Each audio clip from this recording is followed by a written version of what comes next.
क्या पिछले जन्म के हमारे कर्म हमारे वर्तमान जीवन को प्रभावित करते हैं? क्या हमें पिछले जन्म के किए अधर्मों के लिए इस जीवन में कष्ट उठाना पड़ता है? हम इन सवालों की चर्चा आज भीष्म की कहानी के माध्यम से करेंगे। भीष्म एक राजकुमार के रूप में पैदा हुए थे, लेकिन राजा नहीं बन सके। उनकी पत्नी और बच्चे नहीं थे। उन्होंने मानव जीवन के कष्टों और पीड़ाओं से भरा लंबा जीवन जिया। इसके पीछे क्या कारण था? आइए कहानी से जानने की कोशिश करते हैं। शांतनु हस्तिनापुर के एक कुरु राजा थे। वह भरत वंश के शासक थे। एक दिन राजा शांतनु गंगा नदी के किनारे टहल रहे थे, जहां उन्होंने एक सुंदर स्त्री को देखा। राजा स्त्री पर मोहित हो गए और उन्होंने उसके सामने शादी का प्रस्ताव रखा। उस स्त्री ने शादी के लिए एक शर्त रखी। शर्त यह थी कि शांतनु उससे किसी भी तरह का कोई सवाल नहीं करेंगे। शांतनु सहमत हो गए और उन्होंने शादी कर ली। 1 साल के बाद उस स्त्री ने एक सुंदर बेटे को जन्म दिया। जब शांतनु ने यह खबर सुनी तो वह अपने बेटे को देखने के लिए आतुर हो गए। कमरे में प्रवेश करते ही उन्होंने देखा कि रानी ने नवजात शिशु को एक शॉल में लपेट दिया था और उसे अपने साथ कमरे से बाहर ले जा रही थी।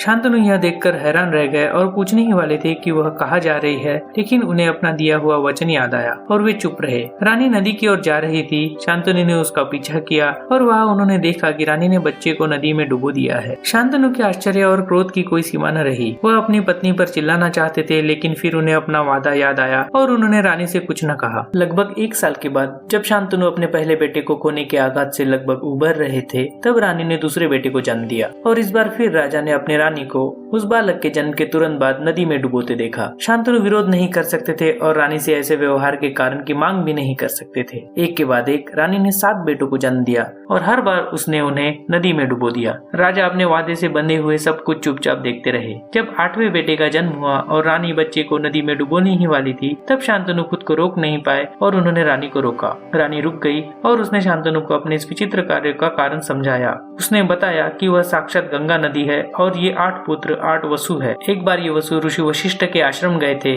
वहाँ उन्होंने अपनी पत्नियों के कहने पे ऋषि वशिष्ठ की गाय नंदिनी को चुराया। जब यह बात वशिष्ठ को समझी तब वे क्रोधित हुए और उन्होंने वसुओं को श्राप दिया कि वे मानव के रूप में जन्म लेंगे और मानव जीवन के कष्टों से गुजरेंगे। वसु डर गए। उन्होंने रोते हुए ऋषि से क्षमा याचना की। केवल 8वें वसु प्रभास ने अपने कार्य के लिए क्षमा नहीं मांगी। अंत में वशिष्ठ शांत हो गए, लेकिन वह अपने श्राप को वापस नहीं ले सकते थे। उन्होंने कहा कि 8 वसुओं को इंसान के रूप में जन्म लेना ही होगा, लेकिन उनकी दया याचना करने वाले 7 वसु अल्पायु होंगे। गंगा नदी को उनकी मां होने का दायित्व सौंपा गया। गंगा को उनके जन्म के ठीक बाद उनको अपने प्रभाव में डुबो के श्राप से मुक्त कराना था, लेकिन 8वें वसु प्रभास को लंबी आयु जीना था और मानव जीवन के कष्टों को सहन करना था। यह 8वां पुत्र 8वां वसु प्रभास है। गंगा ने आगे कहा, राजा शांतनु ने अब अपना वादा तोड़ दिया है, इसलिए उसे राजा को अब छोड़ना होगा। शांतनु ने उसे न जाने की विनती की। इस पर गंगा ने कहा कि उसका काम खत्म हो गया है और उसे अब जाना ही होगा। वह बच्चे को अपने साथ ले जाएगी, उसे योग्य पुत्र होने का प्रशिक्षण देगी और एक दिन वह इस पुत्र को राजा को लौटा देगी। इन शब्दों के साथ गंगा बच्चे के साथ गायब हो गई। शांतनु बहुत दुखी हुए।